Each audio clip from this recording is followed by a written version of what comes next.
Dear colleagues, Namaskar. We will be discussing about the school-based assessment. 4 important strategies related to school-based assessment. The first one is self-assessment. Self-assessment is conducted by the students themselves. Self-assessment does not mean that at the end of the chapter we have several questions to which the students have to respond. Self-assessment involves a deeper involvement of the students. The second one is peer assessment.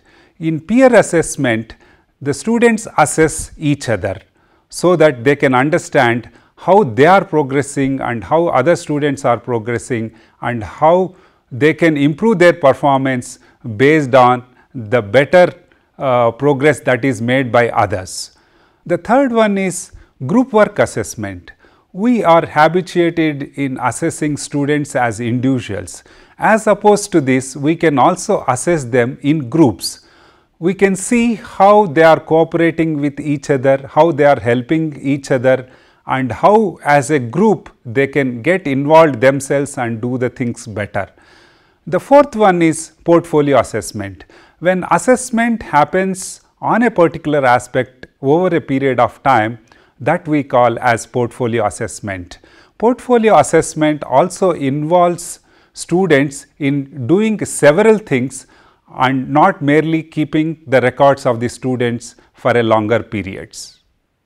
Let us now take the example of class 5 learning outcomes in English language and see how self, peer, group work and portfolio assessment can be conducted on this.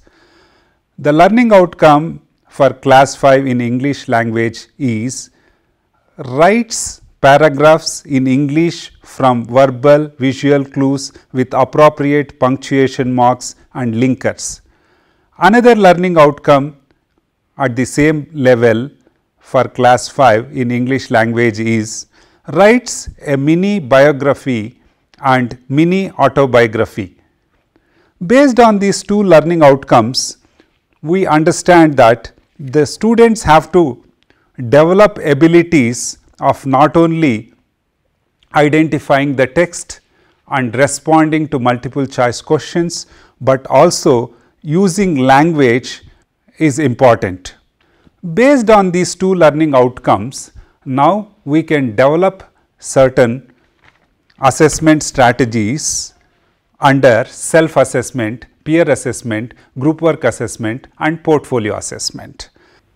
The basic objective behind these 2 learning outcomes is that students should not only be in a position to respond to multiple choice type of questions, but also develop abilities to write and write analytically in a reflective manner and critically, so that they develop these abilities and become competent learners.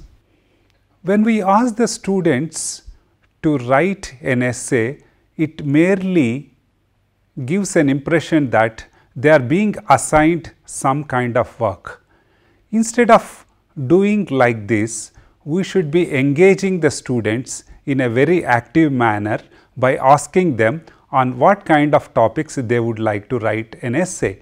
So, we should be in a position to take their opinion, and based on that different themes can be identified. Out of that, one of the themes can be selected and the students can be asked to write an essay on that based on certain criteria. Normally, we are also of the view that teacher should provide the criteria of assessment. Instead of assigning them the topics, assigning the criteria, the teacher can engage the students in developing criteria. This way, when teacher and students negotiate the criteria, a good criteria can be evolved, and this criteria helps in understanding the parameters of assessment. When criteria is developed by teacher and students together, it helps in metacognition for the students.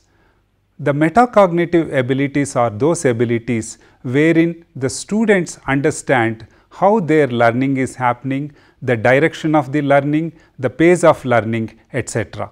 Let us now assume that the criteria has been discussed and deliberated by the students and teacher and have come out with a fixed criteria for assessing students on a particular essay. This criteria need not be fixed forever, it can change according to the requirements of the subject and also the level of the students. For example, the criteria arrived by the students is as follows. The area of assessment can include 4 parameters: content, coherence, language, word limit, and the weightages or scores given against each of these areas of assessment can be as follows: for content 4 marks, for coherence 3 marks, for language 2 marks, and for word limit 1 mark, and the essay can be assessed for a total of 10 marks. Based on this criteria, if students assess themselves and later when they are shown with a model answer or model essay, it will also act as an exemplar to improve their performance.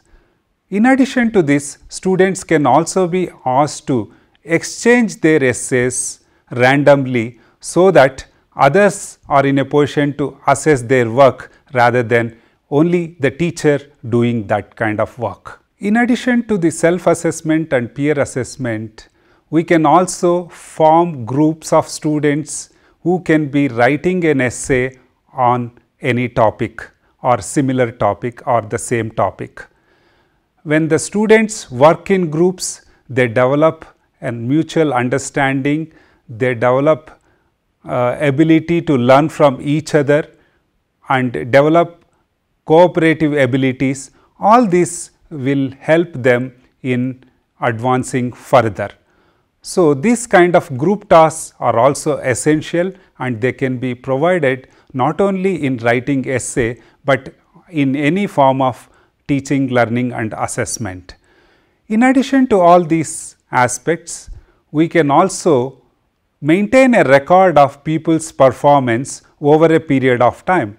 A student has written essays at different points of time during a year. All these essays can be collected by the student and they can be showcased in terms of how the essay is written, the collection of essays and selection of good essays among collection, and also presentation of good essay can also be part of portfolio management and presentation. Under rubrics, there are different types. One is holistic rubrics, the other one is analytical rubrics.